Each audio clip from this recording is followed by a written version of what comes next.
കനത്ത മഴയിൽ തിരുവനന്തപുരം ചെമ്പഴന്തി ആനന്ദേശ്വരത്ത് വീട് പൂർണ്ണമായും തകർന്നുപോയി. രാത്രിയോടെയാണ് അപകടം ഉണ്ടായത്. സലീം മാലിക് അപ്ഡേറ്റ് ചെയ്യുന്നു തിരുവനന്തപുരത്ത്. പറയൂ സലീം, ചെമ്പഴന്തിയിലാണ് സലീം ഇപ്പോൾ ഉള്ളത്, പറയൂ.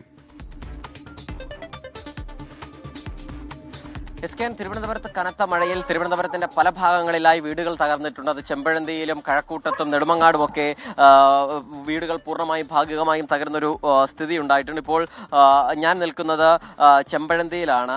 ചെമ്പഴന്തി ആനന്ദേശ്വരം കുശവർക്കുഴി എന്ന പ്രദേശത്താണ് ഈ വീട്. ഇത് അനിൽകുമാർ എന്നയാളുടെ വീടാണ്. ഈ വീട് ഇന്നലെ രാത്രിയാണ് കനത്ത മഴയിൽ തകർന്നത്. മാത്രമല്ല ഇതിൽ വീട്ടിലുണ്ടായിരുന്ന അമ്മയും മകനും അത്ഭുതകരമായാണ് രക്ഷപ്പെട്ടത്. അവർ ഇന്നലെ ഉറങ്ങിക്കിടക്കുകയായിരുന്നു. ഇന്നലെ പുലർച്ചെ മുതൽ തന്നെ കനത്ത മഴ പെയ്യുന്നുണ്ടായിരുന്നു. വൈകുന്നേരത്തോടുകൂടി ആ മഴ ശക്തിയാവുകയും കാറ്റുൾപ്പെടെ വീശിയടിക്കുകയും ചെയ്തു. അതിനിടയിലാണ് സമീപത്ത് നിന്നൊരു മരം കടപുഴകി ഈ വീടിന് മുകളിലേക്ക് വീണത്. വീടിന്റെ ഒരു ഭാഗത്തേക്കാണ് വീണത്, മറുഭാഗത്തേക്ക് നേരെയായിരുന്നു വീണിരുന്നതെങ്കിൽ ഇവരുടെ ഉറങ്ങിക്കിടന്നിരുന്ന ഇവരുടെ പുറത്തേക്ക് പോലും മരം വീഴുന്നൊരു സാഹചര്യം ഉണ്ടായിരുന്നു. എന്തായാലും ഒരു പരിക്കുമേൽക്കാതെ ഇവർ രക്ഷപ്പെട്ടു എന്നുള്ളത് തന്നെയാണ് വലിയ കാര്യം. ഒരു വളരെ ചെറിയ വീടാണ്. ആ വീടിന്റെ ഇപ്പോഴത്തെ ദൃശ്യങ്ങൾ നമുക്ക് കാണുമ്പോൾ തന്നെ നമുക്ക് സങ്കടം തോന്നുന്നുണ്ട്. കാരണം അത്രയും ചെറിയൊരു വീട്ടിൽ താമസിക്കുന്ന അമ്മയും മകനുമാണ്.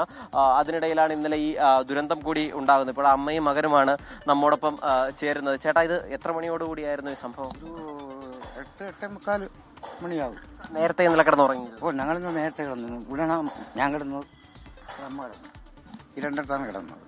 അപ്പോഴാണ് വലിയൊരു കാറ്റടിച്ച് സഹോദരിയാണ് വിളിച്ചോളഞ്ഞ് ഓടിച്ചോളഞ്ഞത്. അങ്ങനെ ഞങ്ങൾ എണിച്ച് നോക്കിയപ്പം ഈ സൈഡില്ല, സൈഡ് മൊത്തം കൊണ്ടു നോക്കും.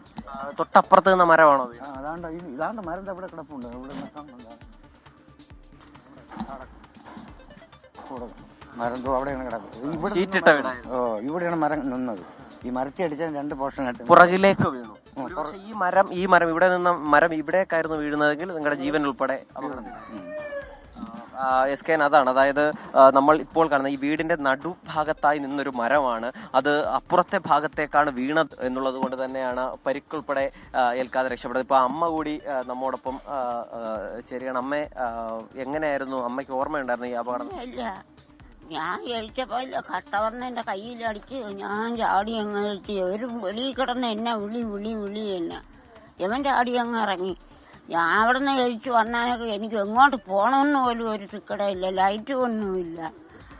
ഞാൻ അവിടെ വാണ്ടണം ഇവിടെ വാണ്ടണം അവിടെ വന്ന് ഞാൻ ഇതിനകത്ത് തന്നെ 2 മണിക്കൂർ കൂടെ കിടന്നു പോയി. പേടിച്ചു പോയി. പിന്നീട് നാട്ടുകാരൊക്കെ ഇറങ്ങി കിടന്ന് മോളും മോനും കൂടെ വിളി വീഴുന്നു.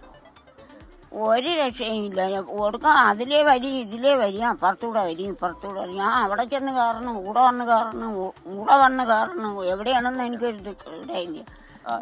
ഇറങ്ങി അങ്ങ് പോയി.